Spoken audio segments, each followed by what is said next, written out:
ಕೊಪ್ಪಳದಲ್ಲಿ ಬಸವರಾಜ ರಾಯರೆಡ್ಡಿ ಕಾರ್ಯಕ್ರಮದಲ್ಲಿ ಕಲ್ಲೆಸೆತ ಪ್ರಕರಣ ಆಗಿದೆ. ಭಾಷಣದ ವೇಳೆ ಕಲ್ಲೆಸೆತ ಆಗಿರೋದು ಕುಕನೂರ ತಾಲೂಕಿನ ಬೆಣಕಲ್ ಗ್ರಾಮದಲ್ಲಿ ನಡೆದಿರುವಂತಹ ಘಟನೆ ಇದು.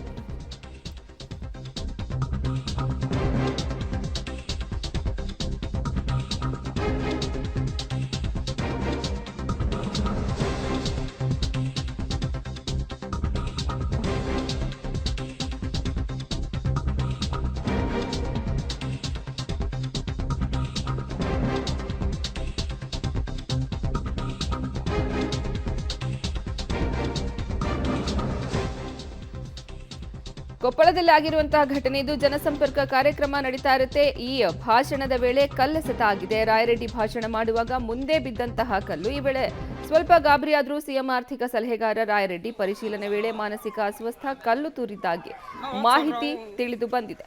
ಕೊಪ್ಪಳದಲ್ಲಿ ಬಸವರಾಜ ರಾಯರೆಡ್ಡಿ ಕಾರ್ಯಕ್ರಮದಲ್ಲಿ ಕಲ್ಲೆಸೆತ ಪ್ರಕರಣ ನಡೆದಿದೆ. ಅಸ್ವಸ್ಥನಾಗಿದ್ದಂತಹ ವ್ಯಕ್ತಿ ಈ ಕಲ್ಲನ್ನ ಎಸೆದಿರುವಂತಹ ಮಾಹಿತಿ ಲಭ್ಯ ಆಗಿದೆ. ಕುಕನೂರು ತಾಲೂಕಿನ ಬೆಣಕಲ್ ಗ್ರಾಮದಲ್ಲಿ ನಡೆದಿರುವಂತಹ ಘಟನೆ ಇದು. ಜನಸಂಪರ್ಕ ಕಾರ್ಯಕ್ರಮ ನಡೀತಾ ಇರುತ್ತೆ.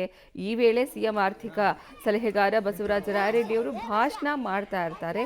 ಇದೇ ವೇಳೆ ಅವರ ಮುಂದೆ ಬಂದು ಕಲ್ಲು ಬಿದ್ದಿರೋದು. ಪರಿಶೀಲನೆ ನಡೆಸಿದಾಗ ಮಾನಸಿಕ ಅಸ್ವಸ್ಥ, ಕಲ್ಲು ತೂರಿದ್ದಾಗಿ ಮಾಹಿತಿ ಲಭ್ಯ ಆಗಿದೆ. हाँ, चल रहा हूँ।